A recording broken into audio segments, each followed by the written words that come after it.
मैंने कुरान मजीद में से 26 वो विवादित आयतें जो आतंकवाद को बढ़ावा देती थी उनको हटाकर कुरान मजीद के जो सूरे थे सीरियल से नहीं थे उनका क्रम संख्या ठीक करते हुए एक नया कुरान मजीद तैयार कर दिया है। मैंने प्रधानमंत्री जी को उसका एक मॉडल भेजा है अपने पत्र के साथ में और बहुत जल्द ये कुरान मजीद मार्केट में भी उपलब्ध होगा। जो मैंने सही किया है और यही सही कुरान मजीद।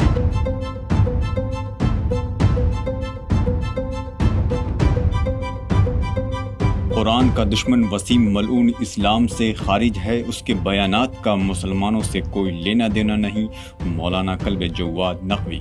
मुर्तद वसीम रिजवी के कुरान मुखालिफ बयान की निंदा करते हुए मजलिसे उलमाए हिंद के सभी सदस्यों ने संयुक्त बयान जारी करते हुए कहा कि वसीम मुर्तद को सरकार और प्रशासन ने फितना और फसाद की खुली छूट दे रखी है, जिसे अब तक गिरफ्तार नहीं किया गया। यह दुर्भाग्यपूर्ण है।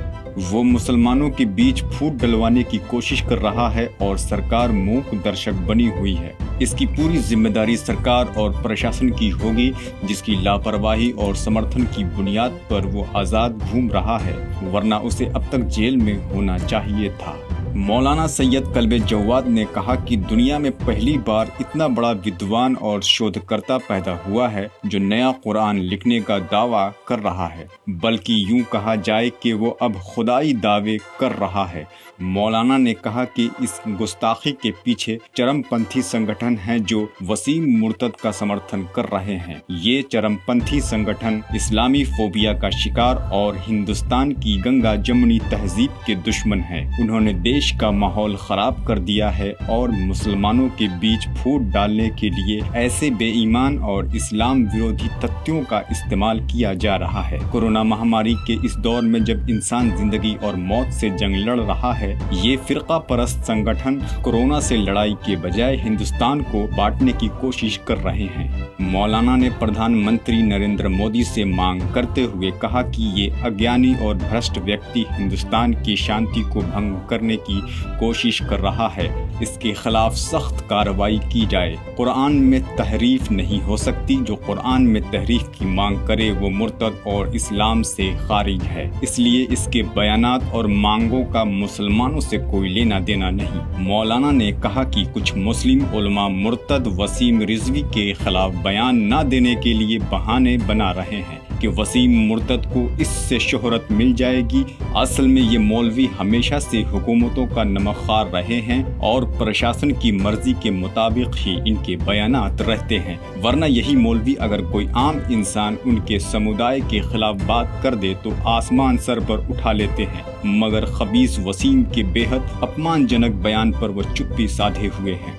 बात हम लोग करवाए थे, यहाँ पर तमाम उलमा हमारे लखनऊ के शिया उलमा जो हैं वो यहाँ के ऊपर आए थे, क्योंकि बहुत दिन से ऐसा हो रहा है कि वसीम रिजवी नाम का एक शख्स जो है वो गलत सलत बयान दे रहा है, गंदे बयान जारी कर रहा है, जिससे हिंदू मुस्लिम तनाव पैदा हो जाता है, जिससे शिया सुन्नी तनाव पैदा हो जाता है। और लखनऊ जो है वो शिया सुन्नी फसाद के लिए मशहूर है। तरह से में यहाँ फसाद हो जाता है शिया सुन्नी, और नुकसान हमेशा शियों का होता है।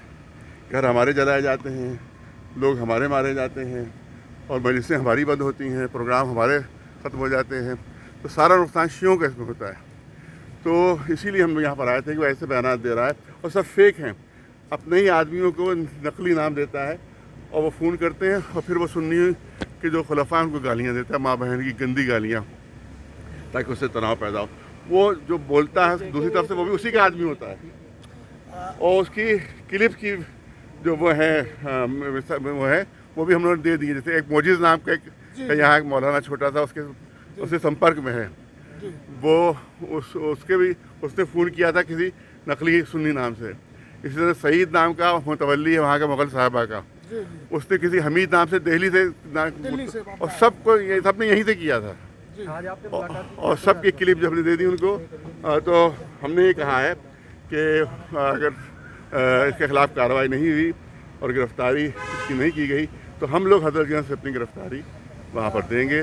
क्योंकि एक फ़ारसी शायर सादी 600 साल पुराना, उसने उस ज़माने में शेर कहा था कि संग व खिश्त मुक़य्यद हैं और सग आज़ाद, यानी पत्थरों को कैद कर दिया गया है और कुत्तों को आज़ाद कर दिया गया है। भाई वही सूरत हाल यहाँ पर भी है कि पाबंदी हम पर है, ना हम उसके खिलाफ FIR कर सकते हैं, ना उसके खिलाफ शिकायत कर सकते हैं, और उसको पूरी आज़ादी है कि जो दिल चाहे वो कहे, जो चाहे वो बके, जो दिल चाहे बयान दे, उसको कोई खिलाफ नहीं। एक सवाल, क्या कुछ आश्वासन मिला है, कब तक कार्रवाई होगी? उन्होंने कहा हम जल्दी कार्रवाई करेंगे। अगर ये कि हमने उनसे भी कह दिया, उनको भी कह दिया है कि अगर आपने कार्रवाई जल्दी नहीं की तो हदगंज से हम लोग अपनी गिरफ्तारी। एक सवाल है कि इससे पहले भी कई बार उनके खिलाफ तहरीर दी जा चुकी है और जो है अधिकारियों से शिकायत की जा चुकी है, मगर अब तक कोई कार्रवाई क्यों नहीं हो रही है?